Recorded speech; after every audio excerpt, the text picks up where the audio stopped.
Hey guys, today I'm going to be sharing 3 drawings with you, and I'm not too thrilled with any of them. I feel like I could have done better, but I'm learning new things and I'm trying to give myself the permission to do that. I'm trying to learn about drawing bodies and clothes, side angles, and profiles. This first drawing is just kind of a gesture drawing to start, to loosen up. I think I used my non-dominant hand on that one too. And then I start drawing the face at one angle, which didn't really work out.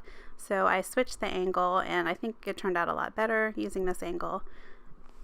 So it is getting a little bit discouraging when I'm trying to learn the new stuff that I'm drawing because of course I'm not very good at it yet, and it's all kind of new to me. So I'm kind of teaching myself and learning as I go, and I have to just be kind of mindful that it's all part of the process, and the learning process is kind of slow and there's nothing I can do to really speed it up, but just keep persisting and trying and trying. And these 3 sketches are all from the same night, so I just kept kind of working on things. And I have been using Procreate and the iPad a lot lately because it's really good for kind of learning new things because it's super forgiving. I can just go back, switch out layers, delete layers, and just keep erasing things and trying again. So I really like it because of that. And as you can see now, I'm using a big paint roller. It's a separate layer that's behind the drawing, so I can kind of erase and define her clothing. I do like this drawing, but I do feel like she's a little bit stiff, and I hope that's something I can work on in the future, kind of working on gestures and kind of making the drawing feel like it has more movement. So this next drawing is a profile, so that's another thing that's pretty challenging for me. My favorite part of drawing this girl was drawing her hair. I really liked how it flowed, and I used a reference photo, just something I found on Pinterest.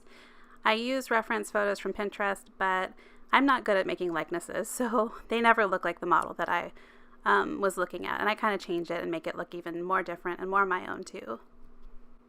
And drawing from reference photos is another thing that I kind of get frustrated with sometimes because I can never get them to look right, but it's something that I'm learning to deal with, that I can kind of use stylistic choices to make the model look more like something that I would draw rather than just realistic, because I can't do super realistic and I'm not good at likenesses yet.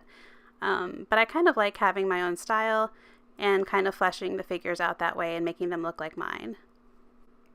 But also before these 3 drawings that I'm showing in the video today, I did like several warm-up faces on Procreate that were just my typical like floating heads that are looking straight ahead with their eyes off to the side, which is kind of the typical thing that I'm really used to drawing. It's nice to warm up that way before starting on stuff that's a little bit harder for me. It's nice to kind of have the confidence that, okay, the first few drawings were pretty good. And this last drawing that I'm showing now, I really didn't like, but I'm showing it to you anyway because it really is part of the process. I'm learning to do different angles, and my model for this one looked nothing like Ariana Grande, but I think that in the end the sketch kind of looked like her, even though it wasn't very good. But I had a really hard time with the angle of her face, but I think eventually I got it to a point where I liked it. And despite some of my fails during this video, I did want to end it on a positive note and tell you that, you know, I think that trying all these new angles and learning to do new things is really going to help my creative work grow. So I'm really excited about the future and what it can hold. And I hope you push yourself too with some of the creative stuff that you end up doing. And thanks for watching today. I hope you enjoyed the video. And if you did, please don't forget to like and subscribe and leave a comment down below and let me know what else you'd like to see. Have a great day. Bye.